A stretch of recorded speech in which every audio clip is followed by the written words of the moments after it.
Amen. Signore Gesù, in questo momento, Signore, vogliamo riempirci di Te anche per mezzo della Tua parola, riempirci dei Tuoi valori, dei Tuoi principi, che si crei in noi qualcosa, un sentimento nuovo, quel sentimento che appartiene prima di tutto a Te, che Tu possa condividerlo con noi questa sera, per avvicinarci sempre di più a Te, di gloria in gloria, alla Tua immagine.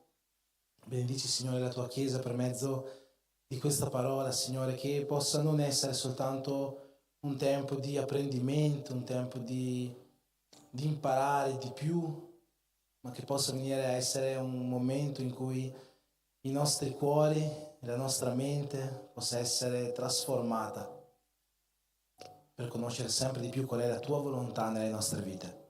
Per questo ti preghiamo, Signore, nel nome di Gesù, benedici la Tua Chiesa. Amen. Bene. È troppo alto il microfono? Non è troppo alto, va bene? Mamma mia. Ok, allora, pace a tutti, vi ho salutati quasi tutti più o meno questa sera. Questa sera voglio portare una parola che ho già portato in passato, e ci sono predicazioni nel corso dell'anno che io ripeto. Ci sono alcune prediche che io ripeto all'inizio dell'anno, nei mesi di gennaio, magari le prime settimane di febbraio, perché sono principi con cui desidererei, e penso più di me lo Spirito Santo, che la sua Chiesa viva l'anno in cui sta entrando. Ma c'è una parola che ho predicato anche l'anno scorso, in questo stesso periodo dell'anno, era la prima settimana di novembre, e la porterò anche quest'anno. E la predico in questa data per alcuni motivi specifici. Il primo motivo è che il mese di novembre, per chi non lo sapesse, è il mese dell'anniversario della nostra Chiesa. Quindi noi l'ultima settimana di questo mese faremo il culto di compleanno, di anniversario. Quest'anno saranno 21 anni della nostra Chiesa, per la gloria di Dio. E essendo che la nostra Chiesa ha come slogan "Siamo uni in Cristo", e dall'anno scorso, esattamente dall'ultimo culto di novembre dell'anno scorso, dall'anniversario, ha questo nome, Be Church, essere Chiesa. La parola di cui parlerò oggi parlerà proprio di questo, dell'essere Chiesa. Quindi la predico nel mese di novembre, mese dell'anniversario della Chiesa, perché parla di quello che è un po' l'essenza di questa Chiesa, l'essere Chiesa. Ma c'è un'altra motivazione per la quale predico questa parola nel primo culto di novembre. Perché oggi, fatalità, è il 1° novembre. Sapete che giorno è il 1° novembre? Secondo il calendario cattolico, il 1° novembre è la festa di tutti i santi, no? E ieri noi eravamo qua con i giovani, gli adolescenti della Chiesa, è stata una serata meravigliosa, la presenza di Dio, ma finché noi eravamo qua alla presenza di Dio, sappiamo che il mondo fuori celebrava ieri sera un'altra festa, Halloween. Non so se voi però sapete il perché del nome di questa festa, no? Halloween. Halloween deriva dall'inglese e deriva da 3 parole, All Hallows Eve, ovvero il giorno di tutti i santi. Sappiamo che poi la festa di Halloween ha purtroppo una oscurità dietro, demoniaca, perché deriva da festività pagane molto prima del calendario cattolico, poi è stato cambiato dai cattolici nel giorno di tutti i santi, no? Ma come spesso succede nel calendario cattolico, festività pagane precedenti sono state tramutate in festività religiose, come ad esempio il 25 dicembre. Il 25 dicembre noi lo festeggiamo come il Natale, ma sappiamo che il 25 dicembre era anticamente una festività pagana. E non predico questa parola a causa di Halloween o del giorno di tutti i santi, o almeno non voglio parlare di questo nello specifico, ma è successo qualcosa il 31 ottobre di poco più di 500 anni fa. E è successo proprio perché era il 31 ottobre. 508 anni fa, nel 1517, Martin Lutero, il giorno del 31 ottobre, quindi alla vigilia del giorno di tutti i santi, affisse sulla porta della cattedrale di Wittenberg in Germania 95 tesi che accusavano la Chiesa cattolica e che riportavano a vivere il vero Vangelo. E le ha fissate proprio il 31 ottobre perché sapeva che il giorno successivo molte persone sarebbero andate in chiesa a causa della festività di tutti i santi. Per questo motivo noi oggi parliamo di questo, perché nella parola di oggi io voglio condividere con voi un po' di ciò che è la storia della nostra Chiesa, la storia di noi cristiani, evangelici, pentecostali. Ma come ho chiesto anche nella preghiera iniziale, vorrei che questo non si fermasse a un momento di insegnamento, di raccolta, di informazioni, ma che questa parola potesse produrre in noi anche una novità di vita, così come il Vangelo vuole che produca. Posso chiedere soltanto di abbassare un pochino perché mi stanno scoppiando le orecchie qua su, non so voi. Ok, per cominciare questa parola vorrei che seguiste qua senza che aprite le vostre Bibbie. Voglio leggere soltanto la parte A di un versetto, Atti degli Apostoli, capitolo 2, versetto 14, soltanto la prima parte. Dice così: ma Pietro, levatosi, alzatosi in piedi con gli 11, alzò la voce e parlò loro così. Questo è il versetto da cui voglio partire, ma dobbiamo capire in che modo arriviamo a questo versetto. In Atti degli Apostoli, al capitolo 1, ha effettivamente inizio la nascita della Chiesa. In Atti degli Apostoli 1 noi vediamo Gesù salire, ascendere in cielo, e finché ascende in cielo lui promette lo Spirito Santo sulla sua Chiesa, sui suoi apostoli.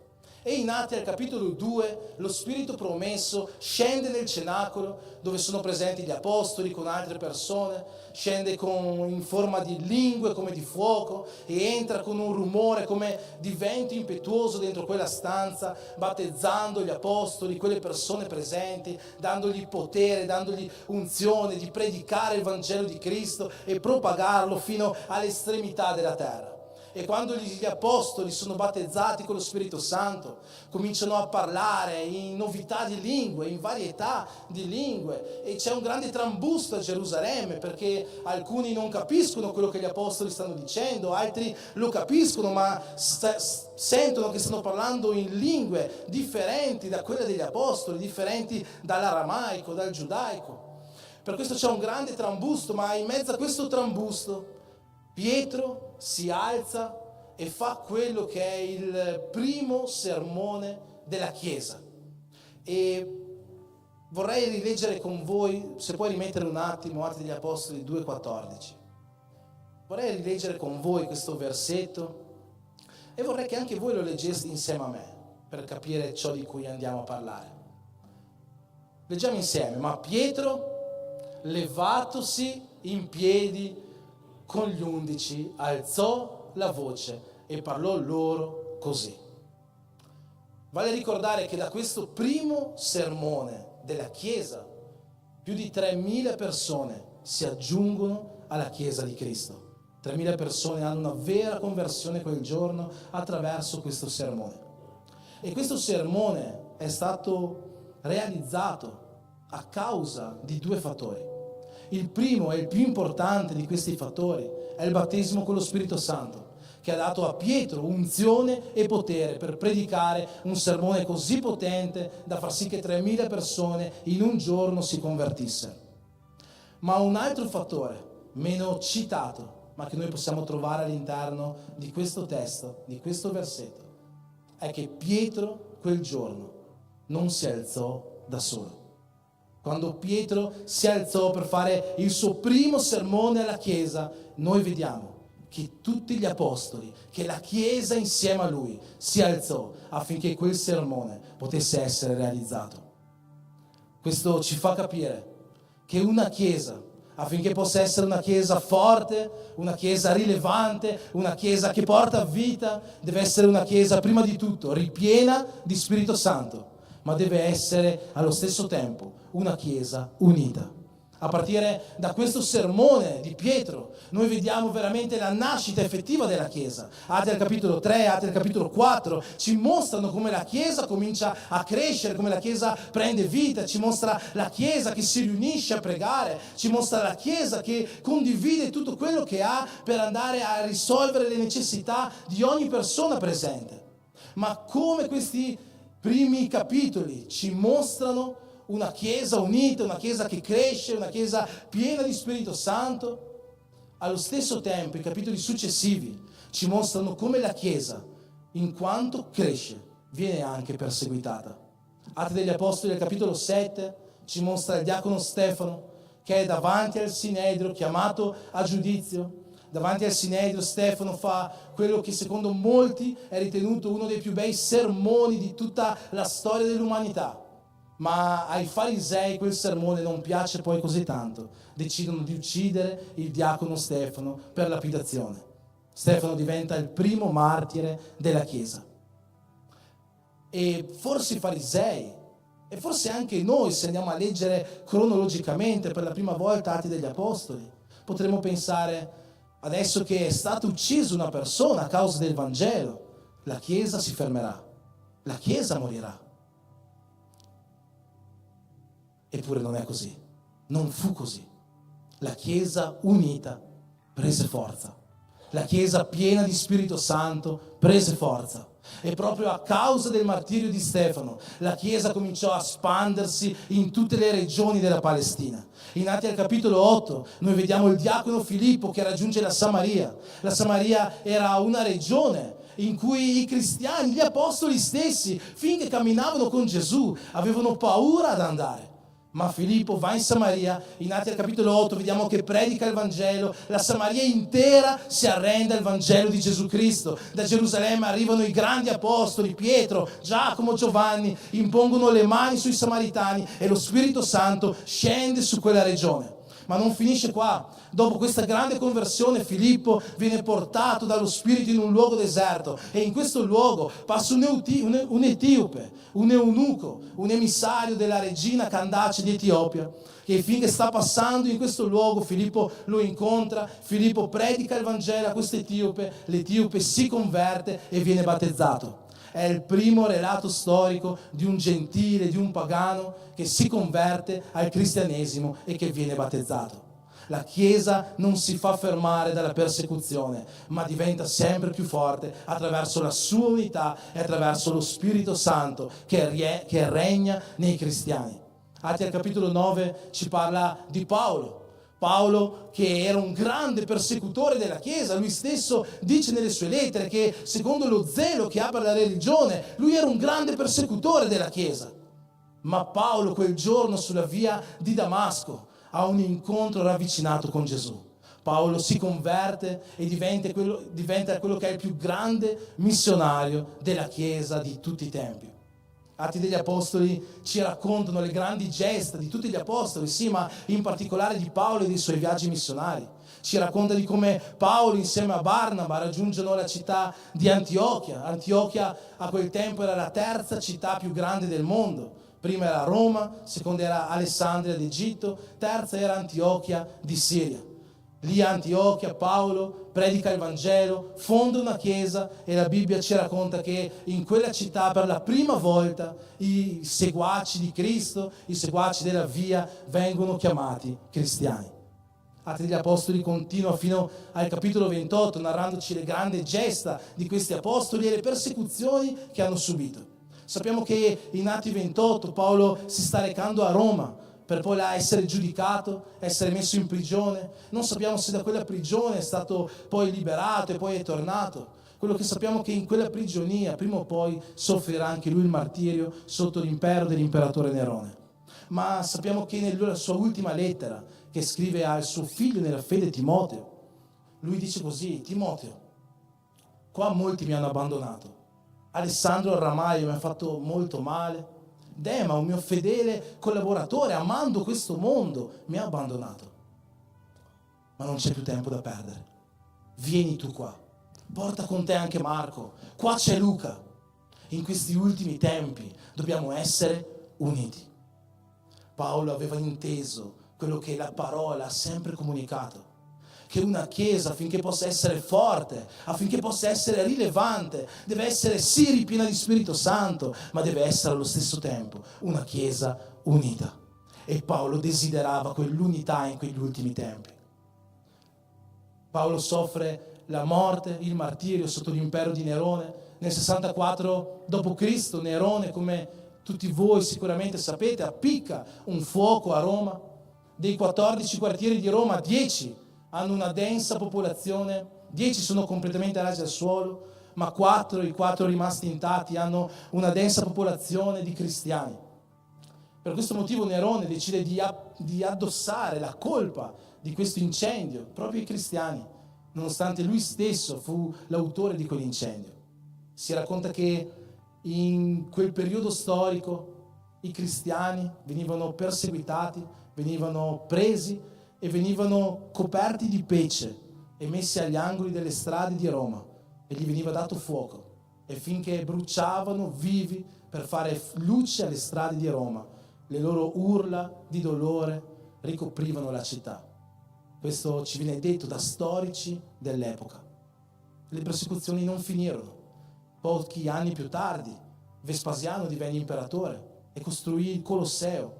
Fu suo figlio Tito a finirlo, e il Colosseo divenne il più grande anfiteatro della morte dei cristiani.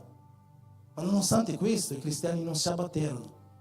Tutti potevano pensare, sotto questa persecuzione i cristiani smetteranno, lasceranno la loro fede, lasceranno il loro credo. E invece no. I cristiani proprio a Roma costruirono delle strade sotterranee, dei cunicoli che si chiamano catacombe, che fino ad oggi esistono, e sottoterra si ritrovavano a fare i loro culti, perché una chiesa piena di Spirito Santo e una chiesa unita non sarà mai fermata dalle porte dell'inferno. Gesù ci racconta una grande verità in questo versetto che ho appena citato, quando Gesù proclama la nascita della Chiesa dicendo: Pietro, tu sei Pietro, e su questa pietra io fonderò la mia Chiesa. Ovviamente qua noi sappiamo che non si sta riferendo a Pietro come fondamento della Chiesa. Gesù fa un gioco di parole, dice: Pietro, tu sei Petras, una piccola pietra, e su questa Petros, una grande pietra che è Gesù stesso, io fonderò la mia Chiesa. Lo stesso Pietro ci conferma questo nella sua lettera, dicendo che la Chiesa è fondata sulla pietra angolare che è Gesù Cristo.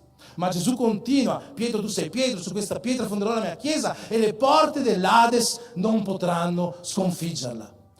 Quando Gesù ci sta dicendo questo, Gesù non usa questa parola Chiesa. Noi non ci chiamiamo Chiesa a caso.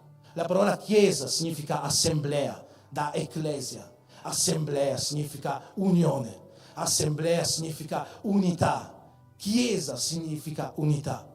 E questo significa che finché noi siamo uniti, noi siamo Chiesa. E finché noi siamo uniti, le porte dell'Ades non ci potranno sconfiggere. Ma quando noi non siamo uniti, noi non siamo Chiesa, e l'inferno ha tutto il potere contro di noi.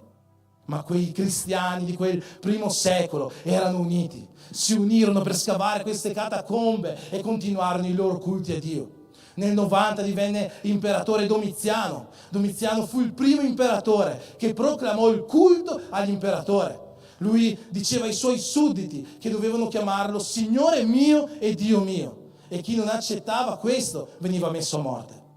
Per 100, 200, 300 anni la Chiesa fu continuamente perseguitata. Nel 306 divenne imperatore Diocleziano, e Diocleziano fece partire quella che fu la più grande persecuzione dei cristiani mai vista fino a quel momento. Eusebio di Cesarea, che era pastore in Palestina in quel periodo, è uno storico cristiano, racconta che durante il regnato di Diocleziano i Vangeli, le Bibbie erano bruciate, i sacerdoti erano messi in prigione. Racconta che non c'erano più posto per gli assassini e i ladri nelle prigioni, anzi venivano liberati dalle prigioni per fare spazio ai sacerdoti cristiani. Ma la grazia di Dio volle che pochi anni più tardi Costantino divenne imperatore. nel 313 emise l'editto di Costantino, meglio conosciuto come l'editto di Milano, con il quale lasciava ai cristiani la libertà di culto. Costantino non fece questo perché era un fervente cristiano, anzi lui non si convertì mai al cristianesimo. Fece questo perché la grazia di Dio sempre volle che non soltanto i poveri si convertissero al cristianesimo, ma anche i ricchi cominciarono a convertirsi. E i ricchi si ritrovavano perseguitati e non pagavano più le tasse all'impero romano. Per questo motivo Costantino, per rimpolpare le casse dell'impero, che era in profonda crisi economica, lasciò ai cristiani la libertà di culto. Ma il cristianesimo cominciò a prendere vita, cominciò a prendere piede. Nel 390 l'imperatore Teodosio emise un altro editto, l'editto di Tessalonica, che proclamava il cristianesimo come unica religione dell'impero e qualsiasi altra religione sarebbe stata perseguitata. Questa era una buona notizia per i cristiani. Finalmente erano liberi di fare culto. Il cristianesimo era la prima religione, l'unica religione dell'impero. Era una grande notizia. Eppure ciò che sembrava così buono divenne qualcosa di incredibilmente svantaggioso per il Vangelo di Cristo. Il cristianesimo cominciò a corrompersi, e questo pochi anni più tardi, nel 406, quando l'imperatore era un certo Foca. L'imperatore Foca prese il vescovo di Roma, si chiamava Gregorio Magno, e gli disse: Gregorio, io voglio che tu diventi il primo papa della storia, vescovo sopra tutti i vescovi, vescovo universale. Gregorio Magno rispose a Foca con una lettera, e in questa lettera c'era scritto così: chiunque desideri essere chiamato di vescovo al di sopra di tutti i vescovi, di vescovo universale, di papa, costui è il precessore dell'anticristo. Gregorio Magno si rifiutò di assumere l'incarico di papa, ma 2 anni dopo morì. Divenne vescovo di Roma Bonifacio III. Foca ancora una volta fece questa proposta e Bonifacio III accettò, creando così l'inizio della stirpe papale che fino ad oggi noi conosciamo. Da quel momento iniziarono 1000 anni che la storia chiama di Medioevo, di completamente oscurità per la Chiesa. Non perché la Chiesa fosse perseguitata o perché la Chiesa fosse all'oscuro, anzi, la Chiesa dominava su ogni cosa, ma la Chiesa era completamente corrotta. La Chiesa aveva abbandonato i valori, aveva abbandonato i principi che Gesù voleva che seguisse. Dopo 1000 anni, finalmente, all'incirca nel 1400, Dio ricominciò ad alzare uomini pieni di Spirito Santo che ritornassero a proclamare il Vangelo. Nel 1400 in Inghilterra si alzò John Wycliffe, e Wycliffe cominciò a vedere la corruzione della Chiesa. E allora disse così: finché le persone non conoscono la verità, allora tutto resterà com'è e niente cambierà. E questo ce l'aveva già detto Gesù: conoscerete la verità e la verità vi renderà liberi.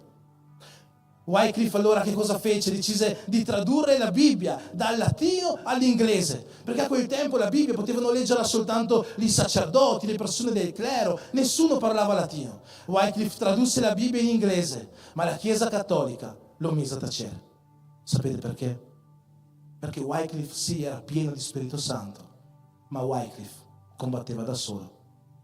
Pochi anni dopo, nella Repubblica Ceca, a Praga, sorse un altro grande predicatore, Jan Hus, e anche lui cominciò a condannare il clero, cominciò a condannare la Chiesa, ma la Chiesa mise a tacere anche lui, lo condannò come eretico, fece un grande falò, un grande rogo nella piazza di Praga e lo mise a bruciare vivo sopra questo rogo. Si dice che finché stesse bruciando vivo, lui stava lodando a Dio. Forse non era poi così eretico. E si dice anche che finché bruciava su quel rogo, lui esclamò una frase molto conosciuta, dicendo: voi oggi state uccidendo un'oca, perché la parola as significa oca, ma nel giro di un secolo sorgerà un cigno contro il quale non potrete fare nulla. Probabilmente si stava riferendo a Martin Lutero, che nel giro di un secolo affisse le sue 95 tesi sulla cattedrale di Wittenberg. Dopo Janas ci fu un frate in Italia, Girolamo Savonarola, anche lui condannò la Chiesa, anche lui fu messo a rogo. Wycliffe, Janas, Savonarola, erano tutti grandi uomini di Dio, erano tutti uomini ripieni di Spirito Santo, ma tutti loro combatterono da soli e non riuscirono a vincere. Nel 1517, finalmente Lutero, dopo un lungo studio delle scritture, soprattutto della lettera ai Romani, comincia a vedere che le cose nella Chiesa cattolica non stavano andando così bene, che le dottrine, che i dogmi erano completamente antibiblici. In quel periodo il Papa era Leone X. Leone X aveva un sogno, un progetto: costruire la più grande basilica, la più grande chiesa che il mondo avesse mai visto. E la potete vedere fino ad oggi a Roma, è la Basilica di San Pietro. Ma per fare quello gli servivano soldi. E allora Leone X si inventò una grande idea. Inventiamo le indulgenze. Che cosa sono le indulgenze? Le indulgenze dicevano così: se un tuo parente muore e questo tuo parente durante la vita non era troppo buono, ma neanche troppo cattivo, quando morirà andrà in un posto a metà, non sarà né in inferno né in paradiso, sarà in un luogo chiamato purgatorio. Ma se tu, che sei vivo, paghi una somma di denaro, il tuo parente, il tuo caro che è morto, immediatamente salterà dal purgatorio al paradiso, sarà salvato. E in questo modo, con la vendita di questi pezzi di carta, di queste indulgenze, Leone X stava raccogliendo molti soldi, ma Lutero vide che queste indulgenze andavano completamente contro quella che è la dottrina biblica della salvezza per grazia che si ottiene mediante la fede nel sacrificio in Gesù Cristo. E allora Lutero fece queste 95 tesi, le affisse sulla porta della cattedrale di Wittenberg, e quando le affisse Papa Leone X lo chiamò subito. Indusse un concilio chiamato Dieta di Worms e chiamò Lutero in questo concilio, dicendogli: Lutero, tu devi ritrattare subito tutto quello che hai scritto in queste 95 tesi. Ma Lutero rispose: se io ritrattassi sarei ipocrita. Lutero fu fatto andare via da questa Dieta di Worms, ma sì, fu fatto uscire, ma allo stesso tempo fu anche scomunicato. Scomunicato significa che lui non sarebbe più stato parte del clero della Chiesa, ma non solo quello. Chiunque avesse trovato Lutero per strada avrebbe potuto ucciderlo e non avrebbe avuto nessuna colpa. E infatti quando Lutero stava tornando verso la sua città, Wittenberg, fu rapito. Ma sapete, Lutero non fu rapito quel giorno dai suoi nemici che volevano ucciderlo. Quel giorno Lutero fu rapito dai suoi amici. E sapete perché? Perché Lutero non era da solo. I suoi amici lo presero, lo portarono in un castello e rimase in quel castello 10 anni, anche lui traducendo la Bibbia dal latino al tedesco. E Lutero non era da solo. A livello politico aveva grandi amicizie. Franz von Sickingen fu il capo della rivolta dei principi, dei nobili protestanti. Thomas Münster, nella città di Münster in Germania, chiamata la piccola Gerusalemme, fu a capo della rivolta dei contadini protestanti. Lutero aveva teologi che supportavano la sua riforma. In Svizzera c'erano Calvino, c'era Zwingli, in Olanda Erasmo da Rotterdam, in Scozia Knox, in Inghilterra il re era Enrico VIII. Però Enrico VIII aveva un piccolo problema: sua moglie era sterile e lui voleva una discendenza. E voleva divorziare, ma la Chiesa cattolica non lo lasciava divorziare, non si poteva. E allora Lutero disse, Enrico VIII disse così: visto che la Chiesa cattolica non mi fa divorziare, io esco dalla Chiesa cattolica e fondo la mia Chiesa, la Chiesa anglicana. E la Chiesa anglicana sarà basata sulla base della riforma protestante. Enrico VIII così creò la sua Chiesa anglicana. Dopo qualche anno morì, ebbe un successore che morì molto giovane, e dopo questo successore salì al trono d'Inghilterra Maria Tudor, detta Maria la Sanguinaria. Maria la Sanguinaria cominciò a perseguitare nuovamente la Chiesa. I protestanti in Inghilterra dovettero rifugiarsi, alcuni negli Stati Uniti, altri scapparono in Olanda perché la persecuzione era molto sanguinosa. Ma Maria Tudor regnò pochi anni, e quando smise di regnare, gli esuli che erano scappati in Olanda tornarono tornarono in Inghilterra e ritornarono più forti che mai. Ritornarono uniti, fondando quello che è uno dei più grandi movimenti protestanti che la storia abbia mai conosciuto, il movimento dei Puritani. Forse non per numero fu così grande, ma sicuramente è ricordato per la sua santità. Dopo di questo le persecuzioni continuarono però in tutta Europa. Il 23 agosto, la notte di San Bartolomeo del 1572, Caterina de' Medici in Francia fece partire quello che fino ad oggi è conosciuto come il massacro di San Bartolomeo. In una notte mise a morte 30.000 protestanti, chiamati ugonotti. Sembravano che le persecuzioni non finissero mai, ma arrivò qualcosa che era peggio della persecuzione. Un'ideologia. A cavallo tra il 1600 e il 1700 nacque l'illuminismo. C'erano grandi esponenti, Robespierre, Diderot, D'Alembert. E questo illuminismo aveva un'idea alla base, che Dio non esiste e l'uomo ha il merito di ogni cosa.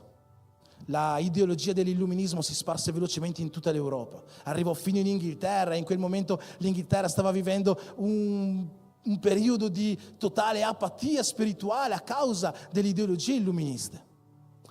Ma pochi giovani, pochi studenti di Oxford, dell'università, pieni di Spirito Santo e uniti, decisero di cambiare le cose. Si riunirono, fondarono un club chiamato Holy Club o Club Santo e cominciarono a pregare per un risveglio dell'Europa. All'interno di questo piccolo club c'erano personaggi come John Wesley, come George Whitefield, persone che noi conosciamo come grandi predicatori, come grandi avvivalisti. E fu a causa loro che l'Europa visse il suo grande risveglio. Whitefield predicava per migliaia e migliaia di persone e le lacrime cominciavano a scorrere sui volti di queste persone. Wesley girò tutta l'Europa, andò fino negli Stati Uniti. Negli Stati Uniti incontrò un altro grande predicatore, Jonathan Edwards. Jonathan Edwards è conosciuto perché anche lui fece partire il primo grande risveglio degli Stati Uniti. È sua una delle più famose, conosciute, grandi predicazioni che l'umanità abbia mai visto. Una predicazione che si intitola Peccatori nelle mani di un Dio adirato. Si dice che finché lui predicava questo sermone, stesse semplicemente leggendo un testo. Ma nonostante questo, le persone presenti quel giorno in quella chiesa vedevano il terreno aprirsi sotto di loro e l'inferno chiamarle. Fu un periodo di grandi risvegli e tutto questo partì dalla preghiera di pochi ma pieni di Spirito Santo e uniti. E da lì arriviamo al 1800, un periodo di grandi risvegli, di grandi avvivamenti, di grandi predicatori. Ci fu Spurgeon, il principe dei predicatori d'Inghilterra. In America, Dwight Moody, il più grande evangelista del 1800, grandi nomi, Charles Finney, il padre del ravvivalismo. Ci furono grandi nomi della Chiesa protestante che nacquero da quel risveglio partito da 4 ragazzi che decisero di unirsi in preghiera. Si arriva al 1900 e lì troviamo un altro grande risveglio. Nel 1906 nella via Azusa negli Stati Uniti il pastore William J. Seymour e la sua comunità si riempiono di doni spirituali. Per la prima volta dopo molti anni persone cominciano a parlare in lingue, persone cominciano a profetizzare e cominciano a esistere nuovamente come ai tempi biblici, miracoli di cura. Fu il grande risveglio che portò oggi alla Chiesa cristiana, evangelica, pentecostale, quello che noi siamo, persone che credono nello Spirito Santo, che credono nel suo battesimo e che credono che il battesimo con lo Spirito Santo può portare alla Chiesa doni sovrannaturali. Perché vi ho raccontato tutto questo?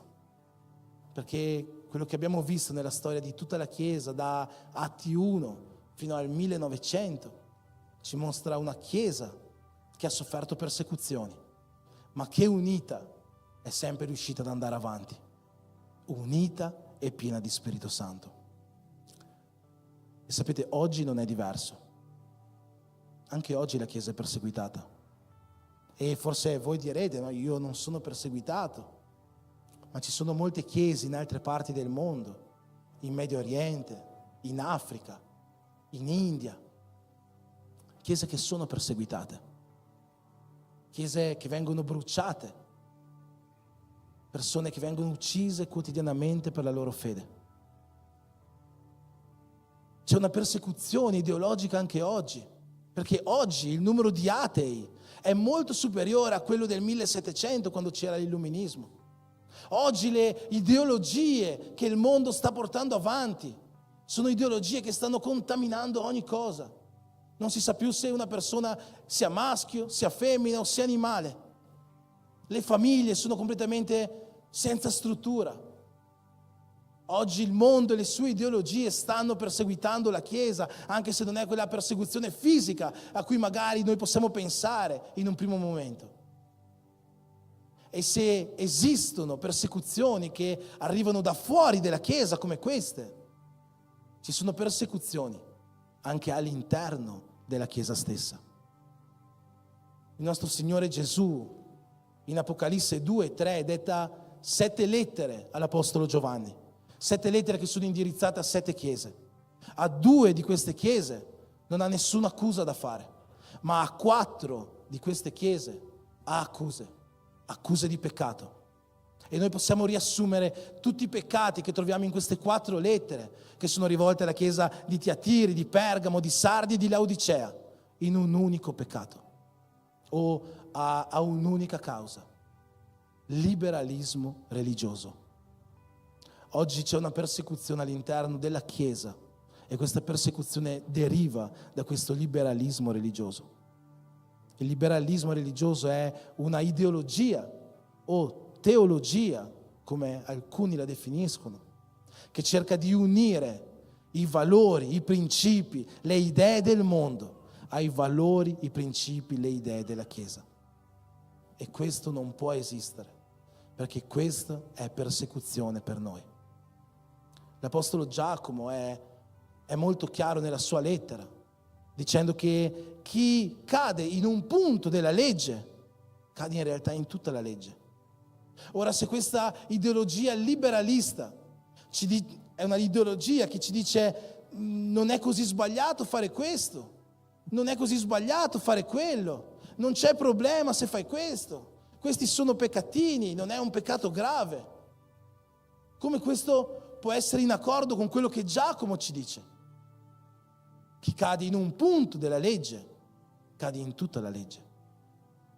Io vengo da una chiesa, da una famiglia cattolica. Quando io ero giovane non mi è mai stato impedito di peccare, non mi è mai stato impedito di bere, di fumare, di uscire fino a tardi.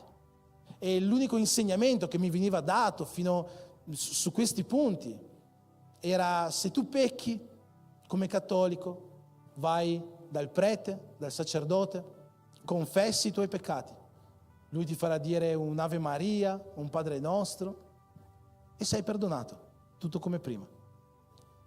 Io scherzo dicendo che mia nonna penso che credesse che ero un grande peccatore, perché quando andavo a casa sua mi faceva dire 13 preghiere, tutte di fila, non un Ave Maria, un Padre Nostro, tutte diverse.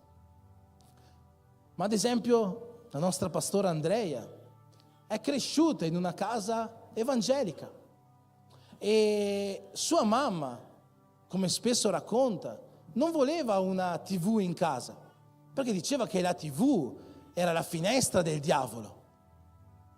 Come spesso racconta, la prima volta che ha messo dei jeans, dei pantaloni per uscire per strada, pensava che Dio la fulminasse, perché sempre i suoi genitori la facevano vestire con la gonna.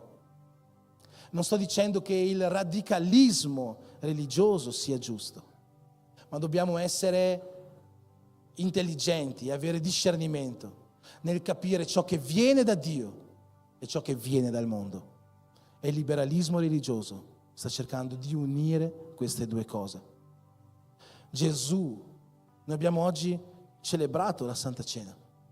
Sapete qual è uno dei motivi per i quali Gesù è morto?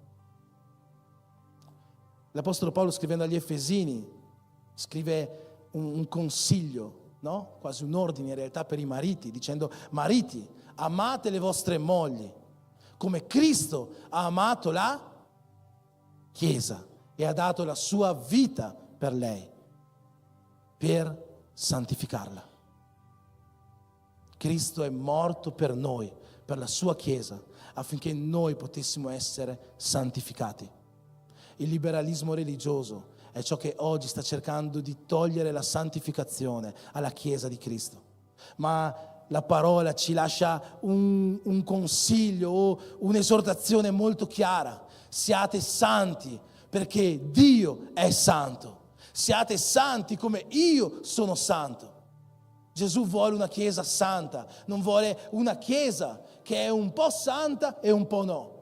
Ho già citato questo esempio poche settimane fa, è un esempio tratto da un libro di un pastore argentino che dice così: chi di voi andrebbe al supermercato e comprerebbe un'acqua in cui c'è scritto che al 98% è acqua potabile, ma il 2% è acqua di fogna? Qualcuno di voi la comprerebbe? E allora perché Dio dovrebbe desiderare noi al 98% santi e al 2% non santi, al 2% peccatori? Dio non vuole questo. Dio desidera che noi siamo santi come Lui è santo, e Gesù è morto per questo, affinché noi, Chiesa di Cristo, potessimo vivere la santificazione. E oggi la Chiesa è perseguitata al suo interno da dottrine, da teologie, da ideologie che stanno cercando di fare sì che noi stessi perdiamo la santità. Che cosa c'entra questo con l'unità? Che cosa c'entra questo con l'essere uniti? Nella lettera agli Ebrei, al capitolo 10, c'è scritto così: facciamo attenzione gli uni gli altri. Facciamo attenzione gli uni gli altri per incitarci all'amore e alle buone opere, non abbandonando la nostra comune adunanza come alcuni sono soliti fare, ma esortandoci a vicenda, tanto più che vedete avvicinarsi il giorno. La parola è molto chiara, che un uomo da solo può cadere. E è vero, la santificazione è individuale. C'è scritto nella parola: chi è in piedi stia attento affinché non cada. La santificazione è sì individuale, ma è anche vero che nella parola c'è scritto che è meglio camminare in due, perché se uno cade, l'altro può rialzarlo. L'unità ci permette di vivere la santità. Una Chiesa unita è una Chiesa che sa rialzarsi a vicenda. Una Chiesa unita è una Chiesa che sa esortarsi a vicenda. Una Chiesa unita è una Chiesa che può vivere la santità che Gesù vuole da noi. E allora noi stiamo vivendo questo. Stiamo vivendo questa unità. Ho detto prima che in Apocalisse Gesù detta 7 lettere. A 2 di queste chiese a cui le lettere sono dettate, la chiesa di Smirne e la chiesa di Filadelfia, non ha accusa da fare. A 4 di queste chiese ha accuse di peccato interno alla chiesa. Ma a una di queste chiese, la prima a cui scrive, la chiesa di Efeso, non fa accuse di peccato. Tutto il contrario. Gesù non sta dicendo a Efeso: tu stai peccando, tu stai facendo cose sbagliate. No. Gesù a Efeso scrive così: io conosco le tue opere, conosco la tua fatica, conosco la tua costanza, so che non puoi sopportare i malvagi, hai messo alla prova quelli che si chiamano apostoli ma non lo sono e li hai trovati bugiardi, so che hai costanza, hai sopportato molte cose per amore del mio nome e non ti sei stancato. Questa chiesa non ha peccato, fa tutte le cose giuste. Ma poi Gesù dice una cosa: ma ho questo contro di te, che hai abbandonato il tuo primo amore. Alla chiesa di Efeso Gesù non fa un'accusa di peccato. Alla chiesa di Efeso Gesù fa un'accusa di mancanza. E noi come chiesa, magari non siamo noi quelli che stanno perdendo la santità. Magari in mezzo a noi, sì, può esserci qualcuno che si sta facendo corrompere dal liberalismo religioso, ma magari può esserci qualcuno che non si sta facendo corrompere, qualcuno che non ha peccato, qualcuno che ha costanza, qualcuno che è santo. Ma a te Forse Gesù sta dicendo: hai mancanza di opere, hai perso il primo amore. La settimana scorsa ho portato una parola che alla fine diceva così: la migliore predicazione che possiamo avere è quella di avere amore per gli altri, è quella di abbracciare gli altri. Se noi vogliamo essere una chiesa che vive la santità, una chiesa che veramente vive il progetto per il quale Gesù è morto per noi, dobbiamo essere uniti. Ma per essere uniti dobbiamo avere l'amore gli uni verso gli altri.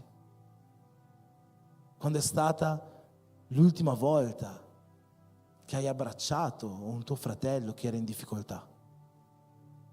Quando è stata l'ultima volta che hai dato una parola di esortazione a quella sorella che stava vivendo una situazione di peccato? Quando è stata l'ultima volta che hai mandato un audio a quella persona che aveva bisogno di un audio? Quando è stata l'ultima volta? Be church significa essere chiesa. Essere chiesa non significa venire qua il sabato sera e trovarsi tra di noi. Essere chiesa significa vivere l'unità. E l'unità si vive quotidianamente in piccole cose. E attraverso questa unità che quotidianamente noi viviamo, noi possiamo fare sì che sia noi che i nostri fratelli raggiungano la santità che Dio desidera per noi, per il quale si è sacrificato su quella croce, per il quale oggi noi abbiamo fatto una festa di celebrazione a Lui. Sii chiesa, sii unito, perché una chiesa piena di Spirito Santo e una chiesa unita non teme le porte dell'inferno, non teme il liberalismo religioso, non teme il peccato e il peccatino, non teme Satana, non teme niente. È forte per andare avanti, per sconfiggere un'altra persecuzione e ottenere la vita eterna per mezzo della santità. Amen. Ti invito ad alzarti in piedi.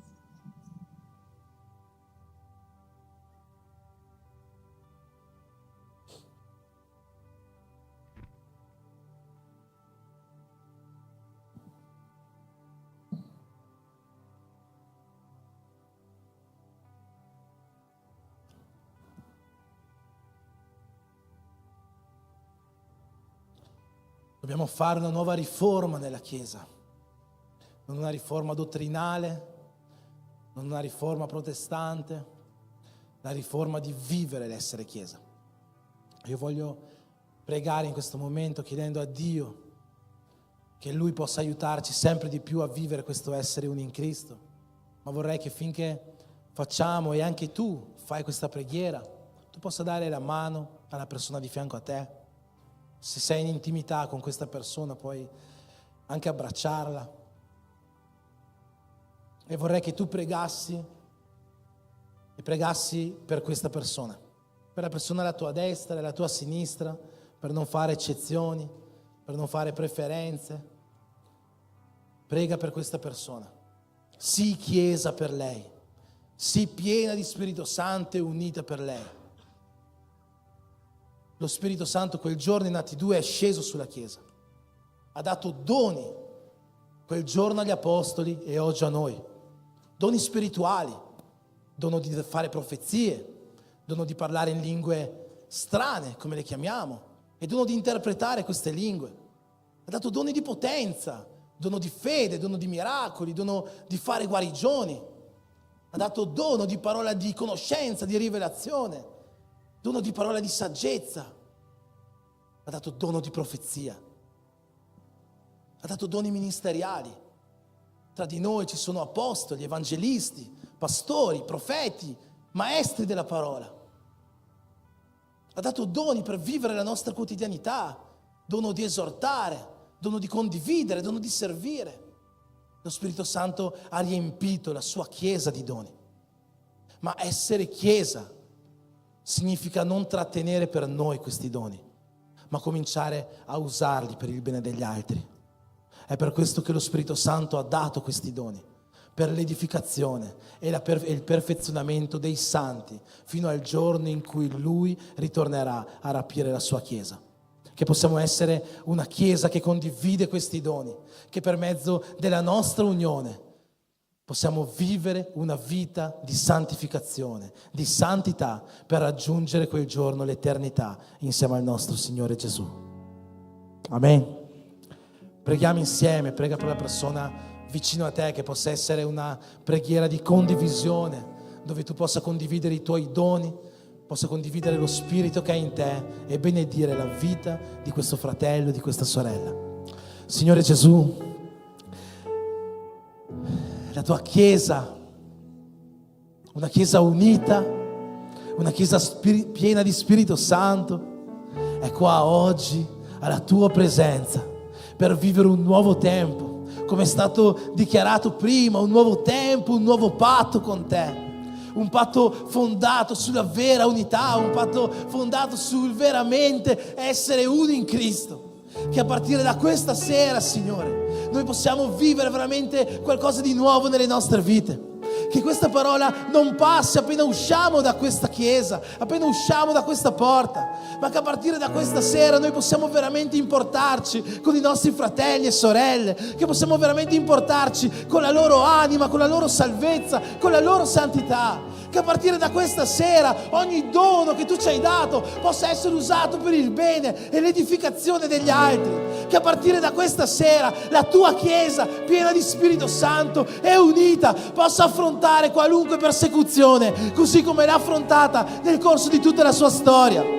Nessun liberalismo, nessuna teologia, nessuna ideologia, nessuna persecuzione fisica o di qualsiasi altro tipo può abbattere la Chiesa che è unita e che è piena di Spirito Santo. Le porte dell'Ades non ci vinceranno, perché tu sei con noi e noi siamo in te come uno in Cristo. Benedici, Signore, la tua Chiesa, e che a partire da oggi possiamo vivere veramente questo. Non solo andare in chiesa, ma essere Chiesa. Una Chiesa che come quel giorno si alza insieme, apre la sua bocca e per mezzo del tuo Spirito converte questo mondo. Benedici la tua Chiesa, Padre, nel nome di Gesù, nel nome di Gesù, nel nome di Gesù. Amen.